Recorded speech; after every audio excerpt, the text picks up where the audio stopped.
Salve, salve! Está começando mais um podcast da Sons Periféricos, que nessa temporada é fomentada pelo programa Vai programa para valorização de iniciativas culturais do município de São Paulo. Não deixe de nos acompanhar no Instagram, @sonsperiféricos. Eu sou a Catarina, no Insta é @cati_nn, e tô aqui com a Júlia. Ju, se apresenta aí. Salve! Aqui é a Fada Roots, no Instagram é @fada.roots. E hoje estamos aqui no nosso tema do mês sobre literatura periférica, conversando com Raquel Almeida, que é escritora, editora e fundadora do Sarau Elo da Corrente, e daqui para conversar com a gente um pouco sobre o tema, sobre as suas vivências. Raquel, dá um oi, passa suas redes sociais, acrescenta algo caso você queira. Salve, Raquel Almeida. Bom, no Instagram tá @racalmeida, que é assim que eu sou conhecida por aí. E é isso, obrigada pelo convite. É isso, então acho que a gente já pode começar aqui a nossa entrevista, as nossas perguntas. Raquel, conta um pouco da sua trajetória, da sua caminhada como escritora, sobre a sua atuação em outras áreas também. Fala um pouco sobre os seus livros, os livros que você escreveu, sobre o tema deles. E acrescenta algo além do tema também, se você quiser, algo que você acha importante falar sobre a sua vivência. Pode crer. Bom, falar da minha vivência como escritora, eu tenho que começar lá de trás, né? Quando eu comecei nessa vivência cultural a cantar rap, né? Eu participava de um grupo de rap chamado Alerta ao Sistema, de Pirituba, lá do Santa Terezinha, mais especificamente, um lugar que eu nasci e cresci. Era um grupo de rap formado por 5 homens e eu de mulher, lá de Supetão, né? E aí eu fui convidada porque eu fui criada numa igreja evangélica, eu tinha vivência de canto nessa igreja, né? E meu primo, que era um dos fundadores do grupo, falou que estava precisando de uma back vocal, e aí eu falei, vou lá, né? Eu não era MC, né? Eu gosto sempre de pontuar isso, porque as pessoas sempre acham que eu tinha alguma coisa a ver ali com ser MC, eu não era, né? Eu fazia as partes melódicas e tal, né? Mas isso, sei lá, eu nem vou pontuar o ano aqui, porque eu nem lembro direito, já faz muito tempo. E aí, o exercício de escrever eu tenho desde criança, assim, até por conta de influência da minha mãe e tal, mas a vivência no grupo de rap fez eu começar a querer falar de outros temas, né? Questões raciais, questões políticas, questões sociais e tal. E me incomodava muito dentro desse grupo eu não ter uma voz, né? A não ser a voz que canta, não a voz que fala o que pensa, né? Então, eu comecei a escrever coisas mais nesse sentido que o grupo de rap se apresentava, né? Obviamente, né, um grupo com 5 homens não foi tão bem aceito assim, algumas ideias, né? Porque as rimas eram meio tortas. Até hoje eu não sou muito boa de rima, né? As rimas eram meio tortas e tal, meio óbvias, não sei o quê. Tem isso também, né? Acho que além de pontuar o machismo que a gente vive, né, dentro da sociedade, é também importante pontuar algumas coisas que a gente não estava madura ainda, né? Eu, no caso, não estava madura ainda para lançar uma letra de rap. Até hoje em dia não me vejo nesse sentido. Mas na época eu achei que era puro boicote e tal, né? Mas enfim, continuei ali cantando, né, com os meninos, até que eles decidiram fazer um programa de rádio lá na Rádio Comunitária Urbanos FM, que existe até hoje lá em cima do Bar do Santista, onde a gente faz o sarau. E aí era um programa chamado Vozes da Periferia e tal. E eu me lembro que o primeiro programa, os meninos decidiram aleatoriamente falar de mulheres no programa, e eu estava em casa ouvindo. Então, penso o desastre, né? 5 homens falando de mulher dentro de uma rádio. Ai, eu fiquei doida, né? Eu liguei na hora, falei, mano, o que vocês estão fazendo, cara? Vocês estão falando de mulher, não tem uma mulher para se defender, que vocês estão metendo pau. Tô subindo aí. Subi, eu não fui convidada, mas a partir do momento eu me convidei a fazer parte do programa, né? E aí, com esse programa de rádio, a gente começou a ter um pouco de... Como que eu posso falar? os ouvintes começaram a perguntar por que a gente não saía da rádio e ia para a rua, porque era muito fácil a gente debater as coisas que a gente falava dentro da rádio e não na rua, né? E aí estava começando a efervescência dos saraus e tal, por São Paulo, Cooperifa, Sarau do Binho, né? Mais especificamente. E um dia eu e o Michel fomos visitar a Cooperifa e a gente olhou um para a cara do outro e falou, é isso que está faltando, é um lugar que a gente consiga falar, um lugar aberto, microfone aberto, que as pessoas consigam falar o que pensam, né? Escrever, falar seus poemas, expor seus poemas para outras pessoas e tal, porque até então na rádio a gente estava ali, né? Fechado e tal. E aí a gente começou a fazer o sarau, né? Em 2007. Voltando para esse lance da escrita, o sarau me possibilitou a colocar as coisas que eu... Gente, vai passar o carro do sorvete, o carro do ovo, tudo bem? Isso me possibilitou a mostrar o que eu escrevia, né, para as pessoas do sarau. Eu era muito tímida no sentido de não conseguir ler minhas coisas a não ser com o livro na minha cara, para que ninguém visse minhas expressões. Eu achava que tudo que eu escrevia era muito ruim, porque o nível de comparação que eu me colocava era com os grandes, né, poetas do rap, né, que era o ambiente que eu tinha vindo, né, era a vivência que eu passava. Então, e também tem essa coisa, né, nessa época aí tinham poucas mulheres que despontavam, né, dentro desse circuito, né. Então, foi um pouco isolado, assim, né? Mas mesmo assim eu meti as caras e li ali, né? Dentro do Bar do Santista se tornou o meu reduto, né? O lugar que eu me sentia segura para falar as coisas que eu pensava. Eu tive uma série de conflitos, assim, no começo, né?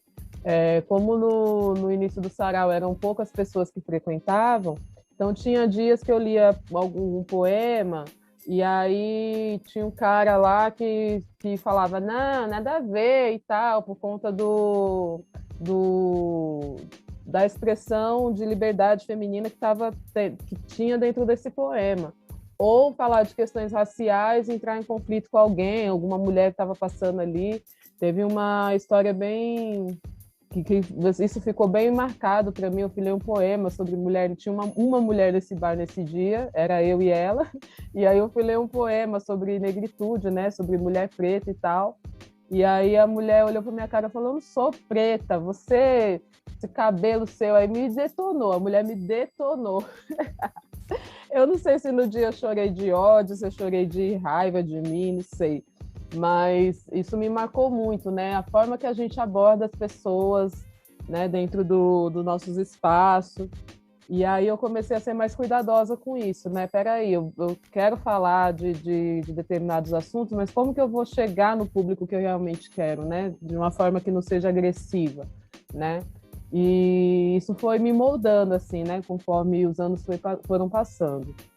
Então, o sarau foi essa porta, assim, de liberdade mesmo de expressão, né? De eu poder falar o que eu pensava, mostrar meus poemas e estar ali aberta, né, de uma certa forma, para receber essas críticas ou esses abraços e os aplausos que a gente tinha, né?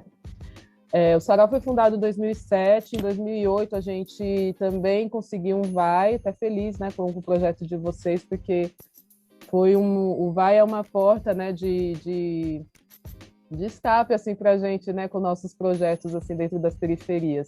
Em 2008 a gente teve o conhecimento do VAI, né, por conta do Alan da Rosa, né, que estava ali girando ali a Edições Toró.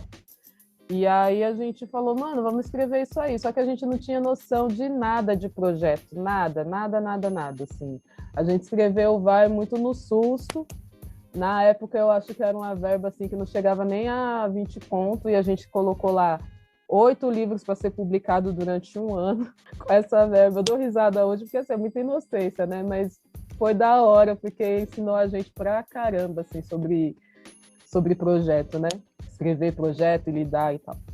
Então, a gente colocou no projeto 8 livros para serem publicados. Entre esses livros, o Duas Gerações Sobrevivendo no Gueto, que é o meu primeiro livro, né? Esse meu primeiro livro é em parceria com a Sônia Maso, que era uma poeta lá do Sarau e tal, e a gente pensou esse nome porque são duas gerações que sobreviveram ali em Pirituba, né? Ali no nosso mundinho ali, né? Vila Santa Terezinha e Jardim Monte Alegre. E como a gente era muito amador, é um livro bem amador mesmo, assim, sabe? Tipo, questão de diagramação e tal, a arte, capa e tudo, né? Mas é o livro que eu falo que é o livro do grito, né? Aquele livro que eu juntei tudo que eu tinha, inclusive coisas da adolescência, né? Dessa época do rap, e publiquei, né? E eu até falo que é um livro que, porra, mano, tinha tudo. Tinha tudo. Tinha conto, tinha crônica, tinha poesia, não tinha um gênero definido, né? Porque era tudo que eu escrevi. Parece que naquela época a gente achava assim, se eu não publicar agora, eu não publico nunca mais. A gente não tinha segurança de que ia continuar esses projetos, políticas públicas, a gente não tinha essa segurança. Então era assim, vai, publica agora, né? Vai, vamos, corre, porque a gente não sabe o dia de amanhã. Então, eu publiquei tudo nesse livro e eu chamo ele do livro do grito porque é o livro do grito mesmo. Minha voz estava presa há muito tempo, eu preciso gritar. Então, tem coisas ali que é questões raciais, questões femininas, tem sobre onde eu nasci, porque a literatura periférica nos possibilita isso, falar de onde a gente veio, quem a gente é, de onde a gente veio, né? E a importância de falar de onde a gente é e quem somos, né?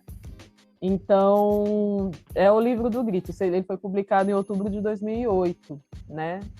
E a Sônia também, que é a parceira que publicou junto comigo, ela também tinha a mesma pegada. E, curiosamente, a Sônia fazia letras de rap, né? E as letras dela eram boas, né? Ao contrário das minhas.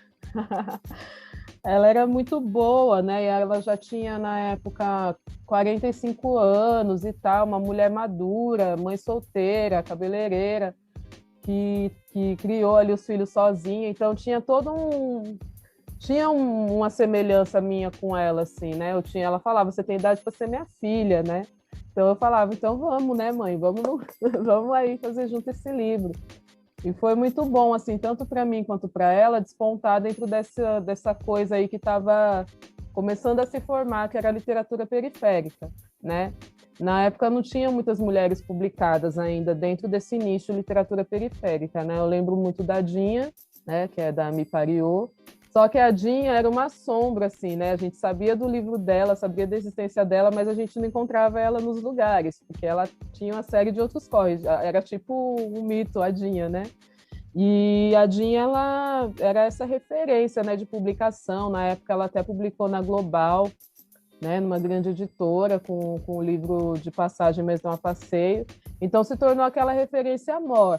Obviamente que a gente tinha a referência da Carolina Maria de Jesus, das mulheres que publicavam no Cadernos Negros, também, que é uma referência muito grande para mim, mas a gente não via essas mulheres, né? E o Sarau tinha isso, de você ver as pessoas ali recitando, né? Falando dos seus poemas e tal.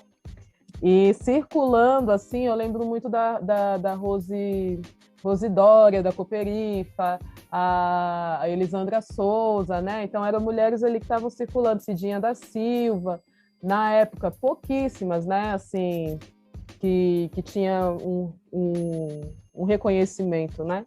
E aí, beleza, né? Publiquei o livro, né? Me lancei aí como poeta. Na época eu não me considerava ser escritora, falava, eu só escrevo os poeminhas aí, toda, né? Toda modesta e tal. Eu achava que eu não tinha nem a capacidade, mas eu não tinha o direito de me titular escritora dentro de um balaio que já tinha gente muito foda, gente de renome, sabe, e tal. Então eu falava, não, mano, só uns poemas aí de Sarau e tá bom. Mas aí eu conheci a Miriam Alves, que é uma referência grande para mim, eu sempre falo dela, sem demagogia, porque é uma grande referência. A Miriam Alves, eu conhecia ela pelos escritos dela no Cadernos Negros, né? E aí, em 2008, que foi esse ano que eu publiquei meu livro, eu conheci ela pessoalmente, né? Lá no show da Consciência Negra, na Praça da Sé. E ela foi uma pessoa que chegou junto de mim, sentou na calçada, a gente tomou uma cerveja junto e ela falou uma série de coisas assim que para mim ressoa até hoje, inclusive da importância de se afirmar quanto escritora. Ela falou para mim: nós mulheres negras, nós temos poucas referências, você é uma referência, você precisa abraçar isso, porque você vai ser referência para as próximas, como eu sou referência para você. E como que somos referência sem firmeza, né? Sem falar, eu sou isso e é importante ser isso, né?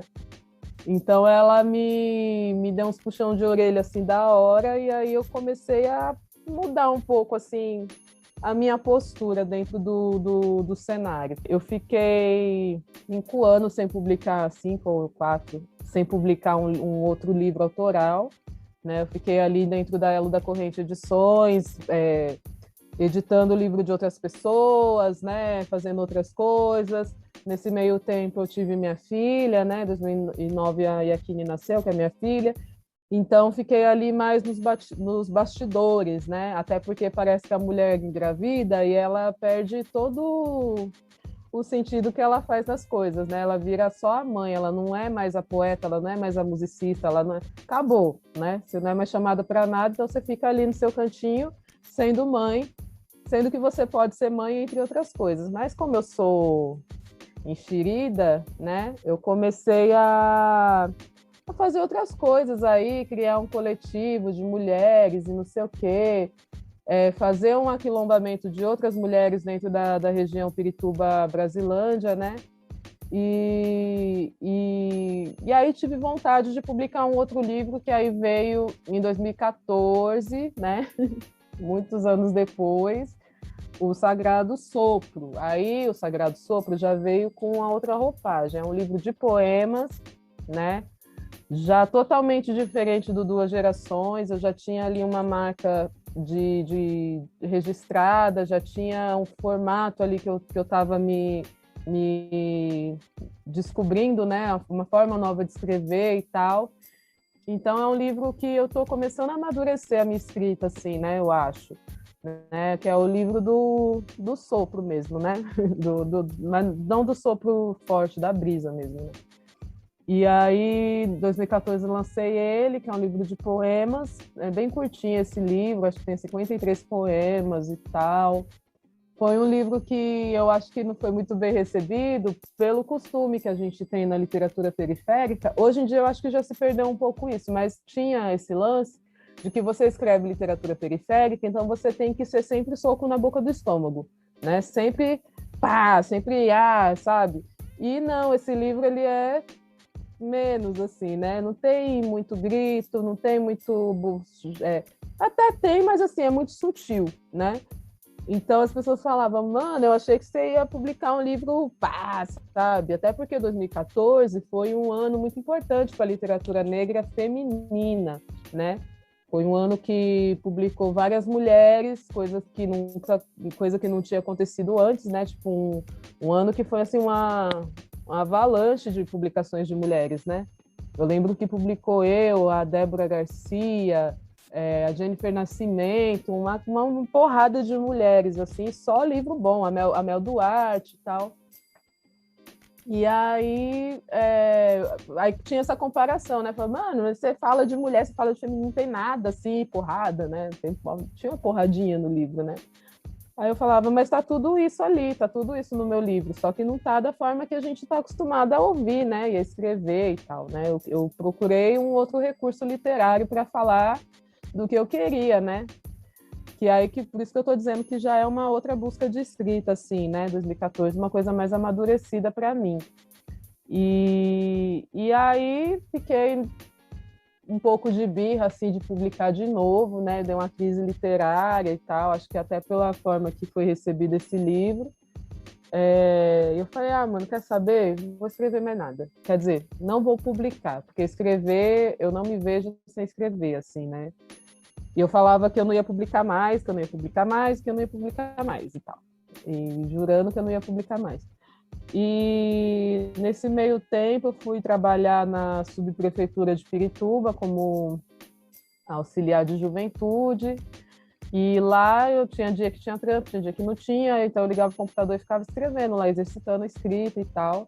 E aí eu comecei a ver, isso em 2016, 2015, 2016, eu comecei a ver que eu tinha um caldo prosaico, né? Que não era mais poético, não era poemas, né? Que eu escrevi, que eu estava escrevendo, eu estava exercitando prosa. Isso, crônicas e contos, né?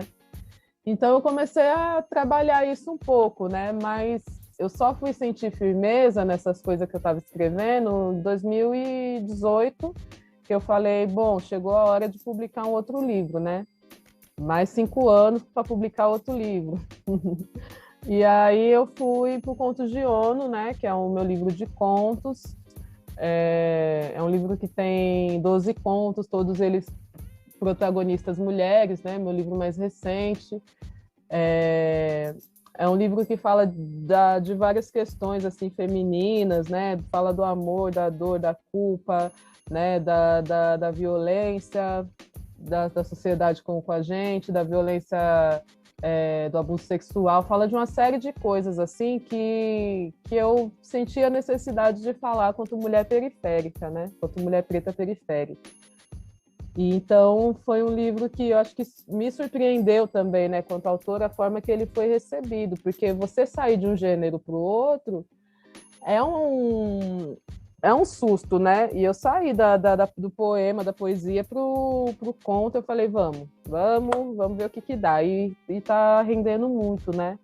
Tanto que hoje em dia, quando eu penso em escrever um novo livro, eu não penso em poemas, eu penso em contos, né? Porque é uma coisa que me cativou mais. É isso, falar das minhas publicações, né? Eu acho que até me estendi pra caramba, mas o meu histórico é esse aí, de escritora. E você, na sua experiência, né, que você narrou, você conseguiu, eu ia falar dos desafios, mas já deu para ver como que você lidou aprendeu, né, com as críticas que você recebeu, também a não se comparar com os outros, mas só com você mesma, com a sua jornada, e também não ficar presa a corresponder a expectativas ali indiretas, né, do movimento, de lançar, poder se descobrir na sua diversidade. Aí você lançou conto, lançou poesia, também tinha toda essa parte crítica ao sistema. Então, para quem está ouvindo a gente, com toda a experiência que hoje você também se tornou referência, né, nesse movimento, que desafios que você acredita que sejam meio que gerais sobre literatura periférica e que dicas você daria para as pessoas superarem esses desafios, para quem também passa pelo que você já passou, tanto da timidez de transformar ali a escrita e poder expressar, publicar ou mostrar num sarau, né? Para quem também tem escritas, tem vontade de publicar, que dicas que você daria com a experiência que você teve? Bom, eu acho que a gente deve sempre ler, né? Eu acho que é primordial. Para você se tornar um escritor, um bom escritor, uma boa escritora, você tem que ler, mano. Você tem que ler tudo.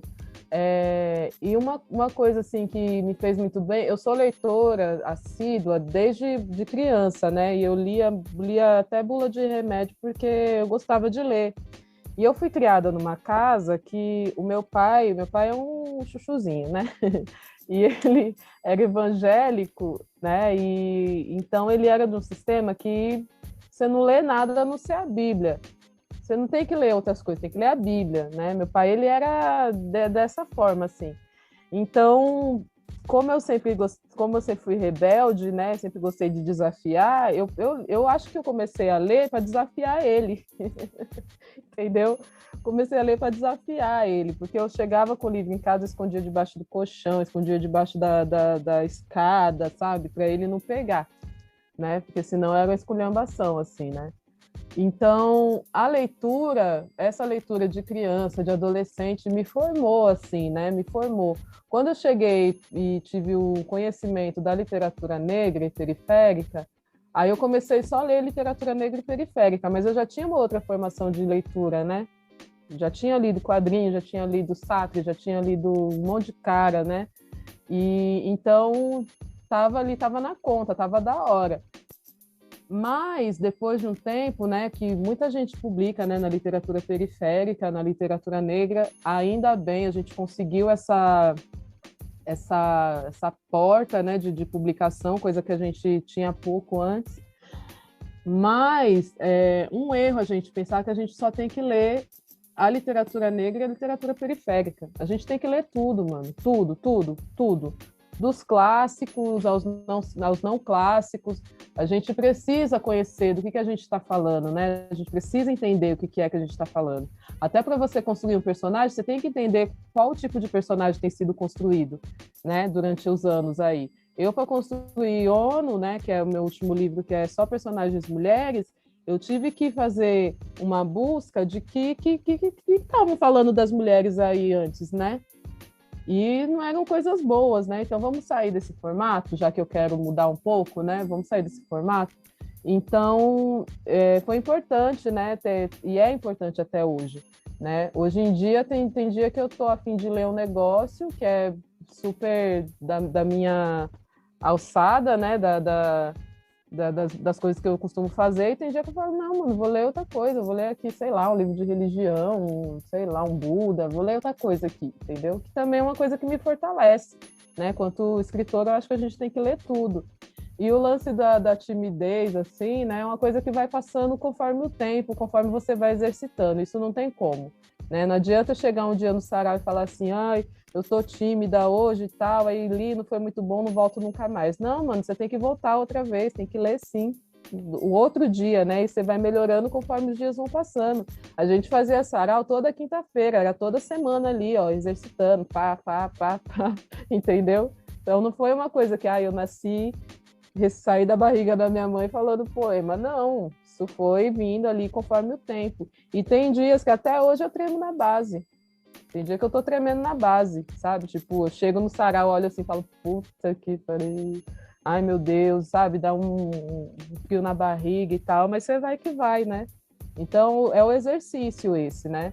E para publicar, eu acho extremamente importante que outras pessoas leiam, né? O que você escreve antes antes de ser publicado, né?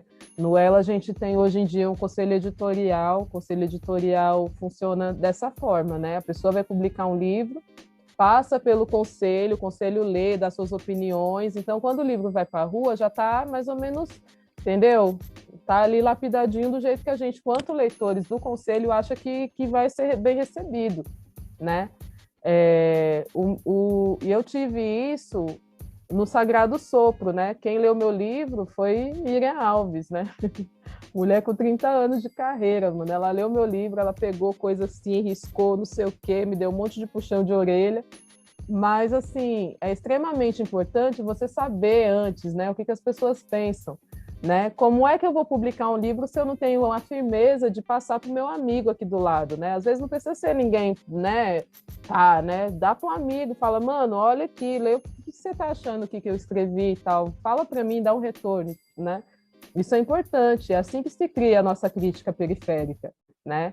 A gente está muito baseado ainda nas críticas, eu acho que isso tem se quebrado um pouco, até porque tem se formado mestres e doutores periféricos, né? Isso é importante falar, mas ainda é pouco, né, ter a nossa crítica literária, porque sempre fica esperando a crítica literária do outro. Uma pessoa branca, né, criado de outras situações, né, de uma outra situação que não seja nossa, não vai entender o que um livro aqui de escritor periférico está falando, entendeu?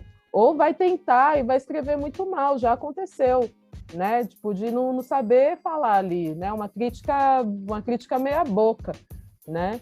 Então, é preciso que a gente crie também nossas críticas. Eu sei do que você está falando. Se eu for escrever aqui da Brasilândia, você vai saber do que eu estou falando, né? Se eu for escrever de Pirituba, a Érica Peçanha, que é uma doutora, vai saber do que eu estou falando. Então, é importante a gente começar a fazer esse exercício, né? De se ouvir, se criticar e receber boas críticas, né? Receber crítica, muitas vezes, não é legal. Eu falo isso por mim, né? Às vezes eu ficava birrenta, falava, porra, mas porque eu fiquei numa comparação, e eu até hoje às vezes faço, mas eu tento fazer no nível menor, né? A crítica literária, e eu vou abrir para outras áreas também, que eu acabo fazendo parte, para a mulher preta é sempre com os dois pés no peito. Parece que a gente tem que estar sempre ali se superando, se superando, se superando, e superar até nós mesmas, né? E é um negócio muito louco isso, porque eu não vejo esse tipo de crítica com homens que escrevem, homens que cantam, homens que atuam, eu não vejo, entendeu? E é assim, mano, se você passou por essa crítica, ou se você não passou, adeus, adeus, você não faz mais parte ali do negócio, né? Então, por isso que eu também sempre reforço que é importante a gente, para além de ouvir, não se comparar, né? Não se comparar. É muito foda isso, né? Você passa por uma história que já tem 30 anos, 20 anos, aí você acaba se comparando às vezes, mas a gente precisa criar e fazer com que isso seja de uma forma positiva, né? De uma forma satisfatória, né? Não de uma forma que vai nos deixar depressiva ou que vai acabar com a nossa autoestima, que já é um trampo para ser reconstruída todo dia, né? E se eu não tivesse esse suporte de mulheres assim que me acolheram, né? Como a Miriam, como a Lides, como a Keila, como outras pessoas que foram pessoas que me leram antes dos meus livros serem publicados, talvez eu teria desistido de publicar, né? E não porque eu fui fraca, mas porque é um sistema bruto mesmo, é um sistema difícil, né? E a gente já passa tantas coisas aí no dia, ser mãe, ser isso, ser aquilo, pá, trabalho, conta, e você não quer chegar no lugar e tomar mais uma porrada, né? Você quer ser acolhida. Mas graças aos encantos aí eu tive vários acolhimentos bons, né? Que me possibilitou a continuar fazendo o que eu faço. E hoje em dia eu não me vejo de outra forma, não sei fazer isso também. Eu preciso dar suporte para outras mulheres, né? Eu preciso publicar outras mulheres. Eu, quanto editora, eu preciso publicar outras mulheres, né? Porque como foi importante para mim, eu sei que vai ser importante para elas. Então, é esse exercício sempre, né? Do ciclo contínuo, esse ciclo que não para nunca. Você vai sempre ali, né? Tá girando com a sua galera, né? É isso. E eu acho que isso que faz assim você mostrar o seu trabalho e receber as críticas também te ajuda a entender qual é o seu público antes de você realmente publicar. Então, eu acho que é uma coisa que a gente que produz, né, artistas assim, faz naturalmente. Você escreve alguma coisa, já manda para um amigo próximo a opinião dele, para a família, enfim. E muito legal saber que lá no Sarau, Elo da Corrente, tem essa estrutura já, né? A experiência de vocês formou essa estrutura. Então, para quem está ouvindo a gente, divulga como que acontece, para quem também quiser colar no Sarau, quando que é e o que tá para rolar lá para divulgar. Ah, sim. O Sarau voltou presencial essa quinta-feira, né? Foi bem bacana. A gente recebeu o poeta Nelson Maca lá da Bahia. Então foi a nossa festa, né? Assim, porque ficamos aí 2 anos fazendo no Instagram. Tinha hora que já enchia o saco, né? Tipo, porra, mano, a gente faz esse trampo e é rua, né? É muito rua. A gente tem esse costume de tocar tambor junto, de bater palma junto, de se olhar, de se respeitar, de se refletir um no outro. E já tava enchendo o saco esse negócio de Instagram, né? Tinha dia que eu olhava assim e falava, mano, não tô afim hoje, mas vamos, né? É nosso trampo, vamos. E aí voltou agora, né, presencial, então agora a gente vai voltar, né, com a programação todo mês, na segunda quinta do mês. Esse ano foi na primeira esse mês foi na primeira por conta do feriado, aí mês que vem também, o pessoal ia estar meio que viajando e tal, semana que vem, quer dizer. Mas aí a partir de maio volta na segunda semana, na segunda quinta de todo mês. Maio vai ser dia 14, a gente vai estar lançando o livro do Sérgio Baluch, Recital de Pedras, né? Um livro que foi lançado durante a pandemia, então a gente vai tentar relançar esses livros presencialmente, né? Conforme o sarau for acontecendo. A gente também está aí com a live Noroeste Negra, que é uma live que é para abrangia os produtores culturais, né, da Noroeste, né, e a gente se conhecer, a gente se fortalecer cada vez mais. Então, é uma live que vai acontecer dia 28, o YouTube e Facebook. E aí, também, conforme vai rolando o ano, a gente vai divulgando aí as informações. Quem quiser conhecer mais o Sarau, entra lá no Instagram, @sarauelodacorrente 2007. E a gente está sempre ali publicando o que está rolando, assim, né? Não só no Sarau, mas como nos outros coletivos, né, do entorno. Então é toda segunda, quinta do mês. Que horas que é e aonde?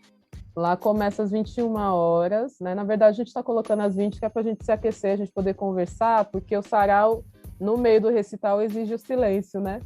Então, a gente chega um pouquinho antes para trocar nossa ideia, porque a gente estava 2 anos parado, então a gente quer bater mau papo, né? E às vezes não dá ali do decorrer do Sarau, porque é corrida. Então, chegar lá às 20, 30, 21, a gente dá a largada ali dos tambores, a gente já começa, né? E acontece lá no Bar do Santista, em Pirituba, na rua Jurubim 788. O Bar do Santista é o nosso reduto, a gente começou lá, né, em 2007. E o Santista recebe ali todo mundo com muito amor, muito carinho. É o nosso espaço cultural da Quebrada ali, Bar do Santista. Você estava contando, né? Você falou um pouco sobre as pessoas que leem, né? Antes de você publicar, falou também sobre como a Miriam Alves também é uma referência para você. Mas conta também um pouco para a gente outras referências que você teve para iniciar na literatura, livros que você leu que te incentivaram a escrever também.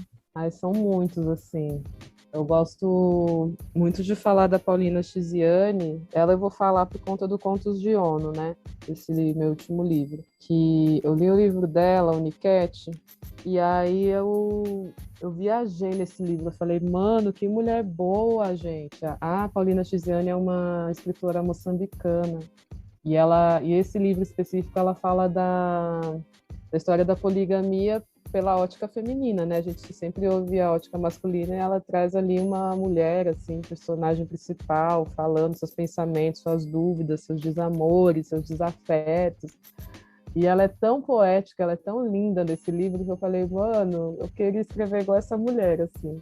E outros livros dela também, que eu fiz uma época eu fiz um compilado, assim, li todos que tinham publicado na época, mas assim, acho que o Unicat foi o que mais me marcou pela forma que ele é escrito mesmo, né? E é um romance corrido que quando você pisca, você já termina. Eu gosto muito, muito, muito, muito da Alice Walker. Alice Walker, ela também tem esse lance da prosa, ela também é poeta, né? Ela migrou da poesia para a prosa. Ela é a escritora do emblemático Cor Púrpura, né? Mas é um livro que eu gosto muito mais dela, assim, Vivendo pela Palavra, é o que eu sempre revisito, porque é um livro que ela vai falar de diversos assuntos, né? Não, é um livro de crônicas, né? E eu gosto muito dela. Eu gosto muito do Lima Barreto, acho que ele, assim, é sensacional. É um cara também que, para escrever conto, eu revisito ele. Lima Barreto é muito atual também, né? Para quem tiver a paciência de ler ele, voltar nele, né? Nos contos dele, nas crônicas dele, vai entender que o cara ele é extremamente atual. Que ele fazia de crítica ao governo, de crítica ao sistema, é muito atual para os dias de hoje, para o que a gente vive, né? Esse dia eu estava lendo um livro dele aí, que é um livro não, um conto, que ele fala do sistema solar, mas é muito engraçado, porque o sistema solar é como se fosse a Câmara de Deputados, assim, né? E é um debate fodido, mas ele tá falando dos planetas lá, né? Então é muito louco esse conto. Eu gosto muito dele, acho ele muito bom mesmo, assim, e atual. A Dinha, já falei dela no começo, a Dinha é essa referência assim, de literatura periférica. A Dinha, porque ela vai assim exatamente na ferida, assim, de um jeito que você vai lendo ela, você vai achando que não, mas ela vai, sabe, certeira, assim, né? E quando a Dinha recita, né, que é aquela voz calma, tranquila e doce, aí você fala, caramba, essa mulher escreveu isso. Ela é fantástica, ela é fantástica.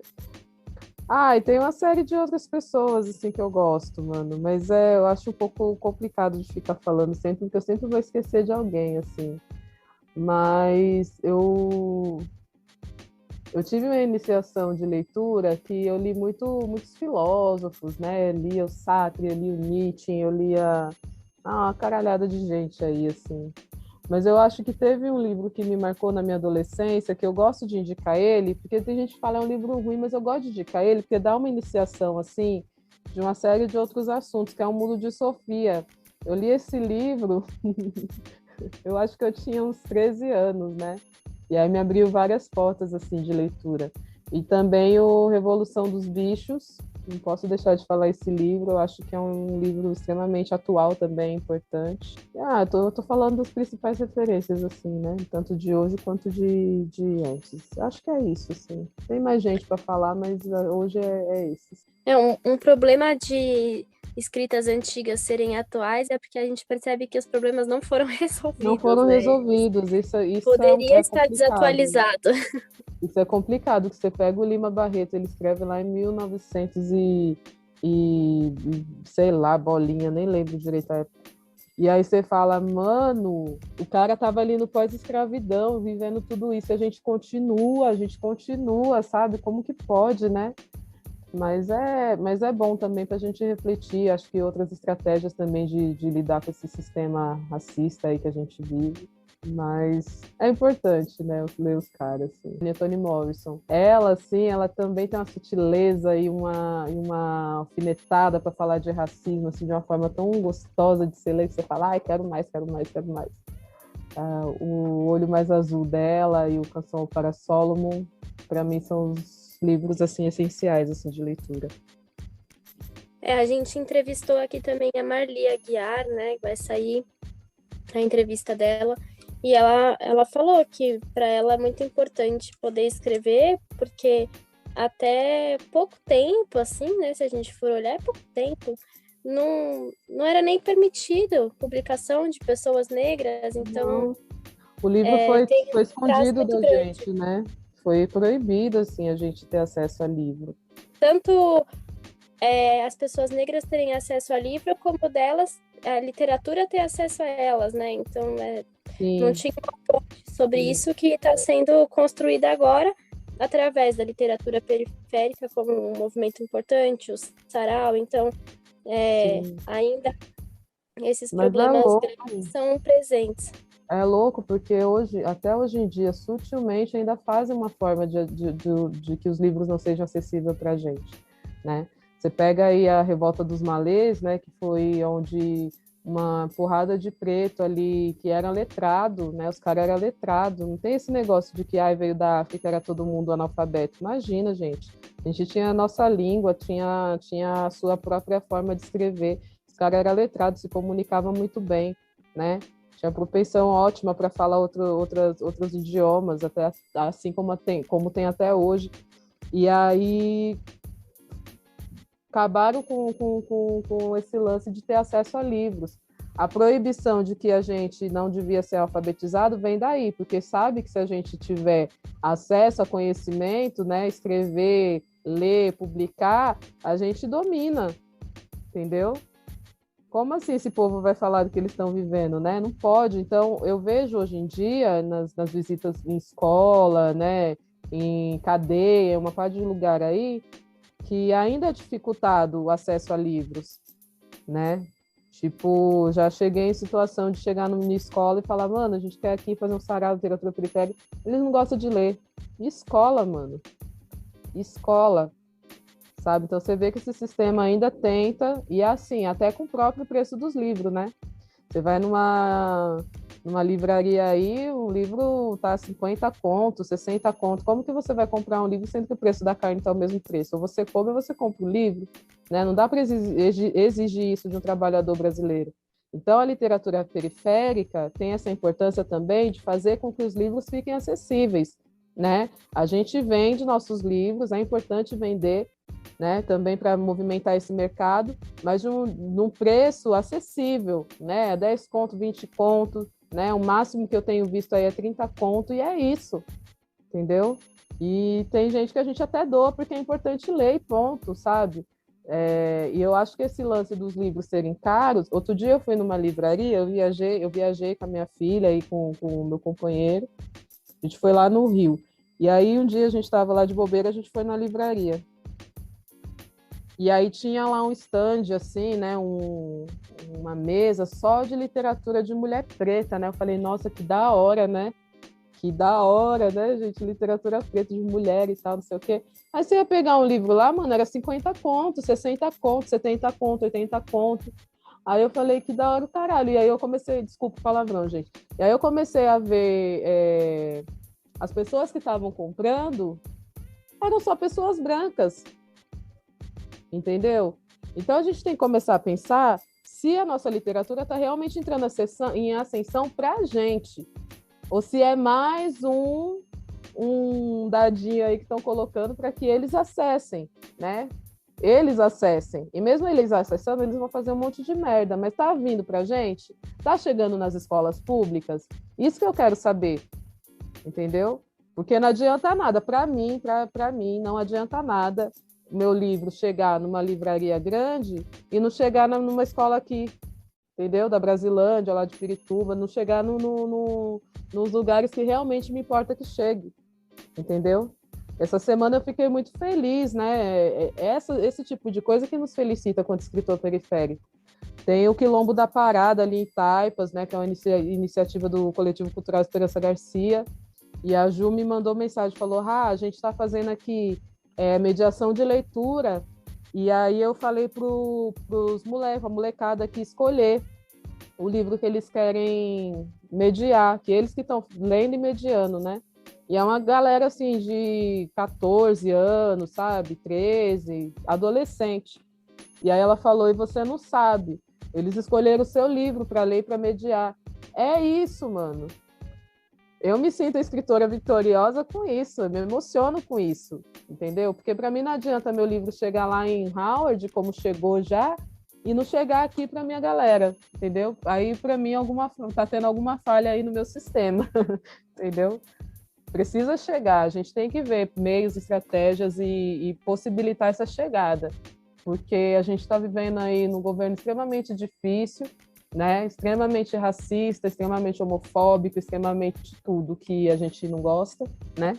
E eu acho que o meu livro, o livro do Réu, o livro do Xiaomi, o livro da Brasa, o livro de vários outros escritores, da Miriam, da Elisandra, é um suporte para essa molecada que está na escola, mano, que está se formando aí.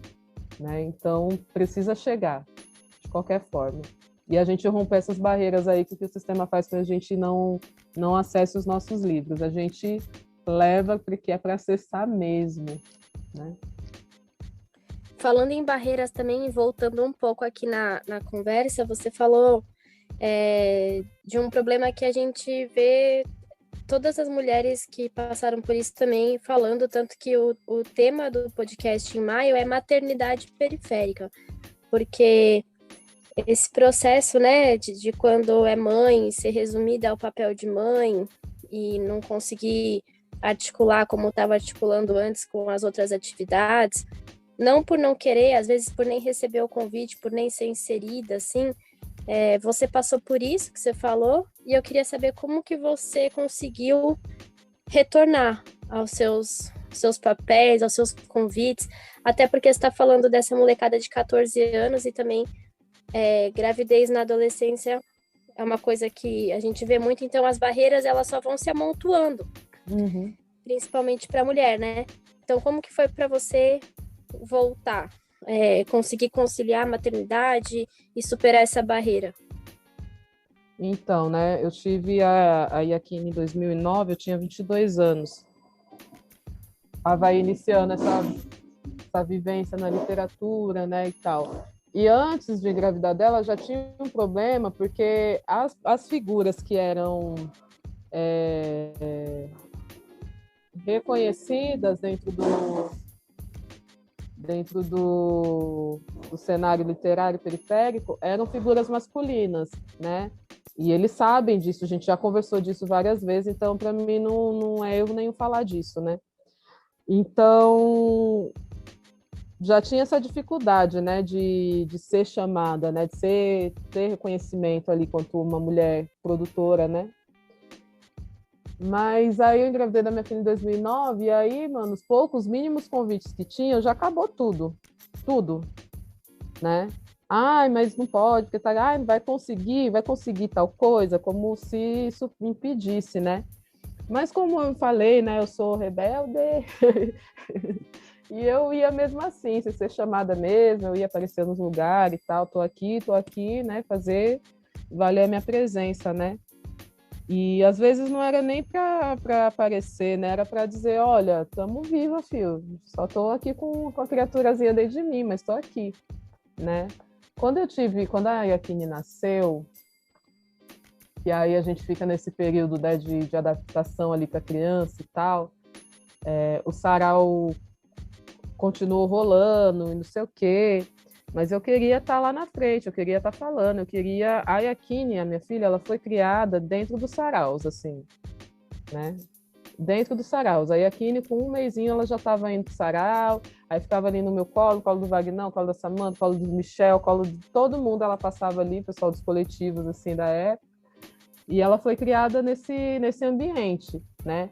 Hoje em dia, talvez eu não faria essa mesma coisa, porque tem uma série de outras questões aí, para mim, religiosa, que influi energias e tal, lá, mas na época era uma coisa que eu achava importante estar, né? E até pelas pessoas que me acolhiam ali no momento, né? Aí a Kine às vezes chegava no meu braço só para mamar e trocar fralda, entendeu? Só para isso. Mas aí tinha essa questão mesmo desse apagamento que se tem, né? Com a mulher, com a mãe. E aí o que me fez romper com isso foi o Coletivo Cultural Esperança Garcia, que foi um coletivo que eu fundei juntamente com a Juliana Balduino, né? E um coletivo que passou a discutir questões da mulher negra e periférica, né? Dentro dos CRAs aqui, dos CREAs daqui da Brasilândia Pirituba, né? Que foram mulheres que formavam o Sarau da Brasa e formavam o Sarau Elo da Corrente, né? Então foi um coletivo extremamente importante para mim, para eu me sentir ativa, né? O Esperança Garcia nasceu juntamente com a Yakine, né? Então foi um coletivo que foi importante porque me fez movimentar, mas foi um coletivo fundado por mulheres e a gente tinha que o tempo todo ficar reforçando ali para os caras, companheiros, os parceiros, que às vezes eles faziam piadinha, né? Ah, o clube da Luluzinha, ai, que não sei o quê, ai, que não sei o que mais. Eu falava, não, a gente teve que montar um coletivo de mulheres para a gente meter o pé na porta, porque a gente não era chamada para mesa literária, a gente não era chamada para nada, entendeu? Então a gente começou a fazer esse movimento, né? Não, vai ter uma mesa aqui do Sarau da Corrente, se não tiver equidade de gênero, nem faz. E a gente era extremamente suportável de chata, sabe? De brigar com quem fosse para poder estar ali, né? Então eu tive esse suporte, né? Mas foi o suporte primeiramente de mulheres, né? Os caras ali, parceiros que já trabalhavam com a gente, começou a se ligar depois, né? Depois de levar muita paulada, muita porrada. Começou a se ligar depois, não, ó, não sei o quê. E tudo que se fazia nesse momento tinha essa consultoria, né? Tinha essa exigência, né? Equidade de gênero, senão nós não entra numa mesa, a gente não canta, a gente não faz, a gente não toca, a gente faz nada, entendeu? Então, essas mulheres que na época nem eram mães ainda, né? Eu fui a única mãe do coletivo, né? No começo, nem eram mães, elas me deram um apoio, assim, fundamental, né? Eu gosto muito de falar da Juliana, da Balduino, porque com todas as nossas diferenças, que foram muitas e são até hoje, a gente tem uma amizade extensa, ela foi a pessoa que mais deu suporte assim, para mim. Às vezes eu estava em casa sozinha com a minha filha, ela ligava e falava, Rá, vem aqui em casa, mano, vamos tomar cerveja, vamos conversar aqui. E aí a gente chegava, a gente acabava conversando sobre várias questões, assim, sabe? A gente pegava lá um almanaque que tinha só de mulher preta, a gente começava a falar, mano, olha essa mulher aqui, ó, primeira deputada, olha essa mulher aqui, a primeira mulher preta que publicou, a primeira mulher que publicou um romance no Brasil foi uma mulher preta, né? A gente descobriu isso fazendo essas trocas aí, né, de conversa informal, né? Então, eu acho que essas redes de apoio, né, femininas que têm se criado, né, que têm se fortalecido, é extremamente importante, né, de uma forma com que a mulher que esteja gestante, né, ou que acabou de ter um filho, né, se sinta segura ali, né, e respeitada, né? A gente sabe que é um período complicado, né, de adaptação. Você está se adaptando a ser mãe, a criança está se adaptando a ser seu filho e tal. Mas se você não tiver essa rede que te puxe, fale, mano, isso aqui é seu momento de maternidade, mas você também é uma escritora, você também é uma produtora, você também é uma cantora, faz com que a gente se sinta fortalecida para fazer o que a gente gosta, né? E não se sentir culpada, porque teve vários momentos que eu me senti culpada de estar no rolê e às vezes as pessoas falam, mano, nossa, e sua filha? Cadê sua filha? Ou, ai, por que não trouxe sua filha? Ou por que sua filha tá aqui? Né? Eu acho isso de um extremo mau gosto, mano. Porque ninguém pergunta com o pai, cadê sua filha, que sua filha não tá aqui, entendeu? Aí como o lance de ser mãe aqui ao redor do mundo, parece que ainda você tem que ser cristalizada, né, na figura da Virgem Maria, né, de ser aquela mãe que tudo aguenta, que tudo sofre, que tudo suporta, que sempre está protegendo. Se você sai um pouco desse padrão, você já não é uma mãe, né? Você é uma mãe qualquer, você é xingada, você é desrespeitada, né? Eu passei por uma situação assim com a minha filha, né, dela morar com o pai dela e as pessoas falar, mano, mas o filho tem que ficar com a mãe, né? E eu senti que eu fui desrespeitada e boicotada em alguns momentos porque a minha filha não morava comigo, entendeu? Olha que loucura, né? Olha que doidice, né? Tipo, você falando ali o tempo todo do empoderamento feminino, da importância da mulher e tal lá, e dentro do seu próprio meio você se sentir dessa forma. Eu me senti muitas vezes assim, né? E não é coisa da minha cabeça, porque às vezes colocam isso, né? Ah, isso é coisa da cabeça de vocês, porque vocês estão aí, a gente não tá, a gente sabe do que a gente está falando, né? Então, são coisas que eu fui passando e hoje em dia eu fico muito feliz porque eu posso trocar ideia com outras mulheres que estão vivendo o mesmo processo, infelizmente, entendeu? E falar, ó, mano, acontece isso aqui, isso aqui, isso aqui, mas é importante, mano, é importante você estar na rua, é importante você fazer, é importante seu filho ficar com o pai, né? É o pai, a não ser que o cara seja um imbecil, um escroto total, aí não tem como, né? Mas tem uma rede que pode dar suporte a essa mulher. Eu tive essa rede com a minha filha, né? De eu sair nos lugares e ela ter ali, eu saber que ela ia ter, se eu tomasse uma cerveja a mais, ia ter gente ali também olhando ela. Que também tem isso, né? Ai, a mãe não pode beber porque tem que cuidar da criança. Ai, a mãe não pode ir para balada porque tem que cuidar da criança. Então, foram redes de apoio assim que eu fui construindo com essas mulheres do Esperança Garcia, né? Com meus parceiros também do Sarau, né? Eu não posso deixar de falar deles também. E com erros e com acerto, eles também estavam ali comigo, mas era vários quebra-pau, né? Não tenha dúvida que não era vários quebra-pau, assim, né? Mas eu acho de extrema importância a gente discutir isso, porque é realmente uma coisa que está se começando a querer falar hoje, mas ainda é pouco, né? É pouquíssimo. Tem muito estigmas ainda, né, com relação ao papel da mãe e de que a mãe pode ou não fazer, e é, tipo, absurdo que isso, quanto mais a gente debate sobre o papel da mulher, o papel da mãe, ainda tenha nos nossos ambientes questionamentos com relação a isso, né? Uhum. Agora, voltando às perguntas, você falou um pouco sobre os projetos do Sarau, né? E quais são os projetos futuros que você tem com relação à literatura, à escrita? Você falou também que gostou de escrever contos, né? Você tem algum já projeto encaminhado que está pensando em fazer? Então, eu tenho essa coisa, né, de cada 5 anos surge um livro. Eu não tenho esse hábito de publicar livros, né, um atrás do outro. Eu preciso sentir, eu preciso observar. E eu sempre falo que eu começo a escrever um livro observando, né? Às vezes a pessoa eu tô assim, com a cabeça a milhão, assim, pensando um monte de coisa, pensando no personagem, pensando em como que eu vou formar isso. E eu tô justamente nesse processo. Faz uns 2 anos já que eu tô nesse processo, né?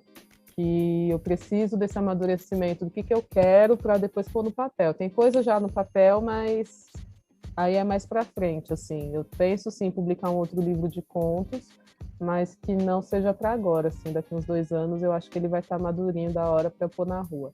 Mas eu estou aqui já com a cabeça a milhão, assim, pensando nesse novo projeto. Então E é assim, isso. desculpa te cortar, eu Não, acho que o pode meu continuar. projeto maior agora, pessoal mesmo, é publicar as mulheres que tá indo no sarau lá, entendeu? As meninas que colam lá comigo no sarau da corrente. Eu acho que eu fiz isso desse ano uma missão, assim, eu preciso publicar essas pessoas, entendeu?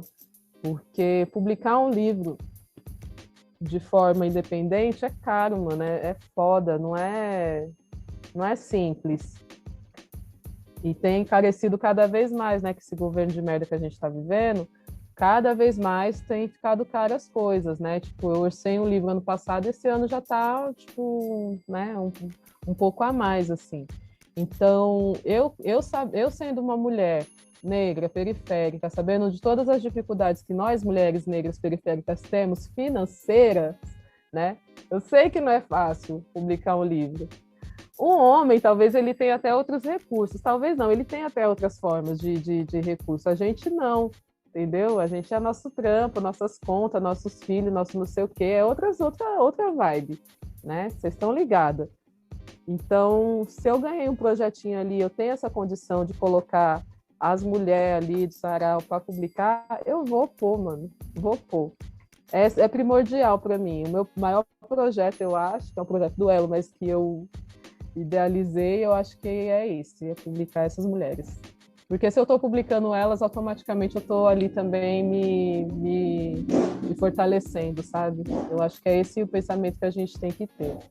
Exato, fortalecendo a cena, né? Fortalecendo todo mundo aí que tá com ideias e possibilidades e ter alguém para apoiar nesse momento que ajude a trazer isso à tona. É muito legal, assim, somente a questão periférica, literária, que é uma coisa que a gente, assim, querendo ou não, existe pouco contato, né? Tem muita visão de que literatura não sai daqui, né? Não sai da periferia, a literatura vem de Pode ver. fora. Então, é muito importante você, junto com o coletivo, assim, abrir a possibilidade de as pessoas verem que sai daqui também, né? Bom, para finalizar, você tem alguma coisa que você queria falar, alguma reflexão? Você queria citar um poema? Alguma coisa do tipo? Acho que eu vou ler um trecho aqui do conto, né, do Conto de Ono. Quero falar desse livro também, que é o meu último, que é o único livro também que eu tenho para vender, né, porque o Sagrado Sopro ele esgotou e eu não publiquei mais, justamente por isso, né, questões financeiras aí. Aí eu acabei deixando ele disponível lá. Se entrar no meu Instagram, ele tem um link lá do Sagrado Sopro, está gratuito.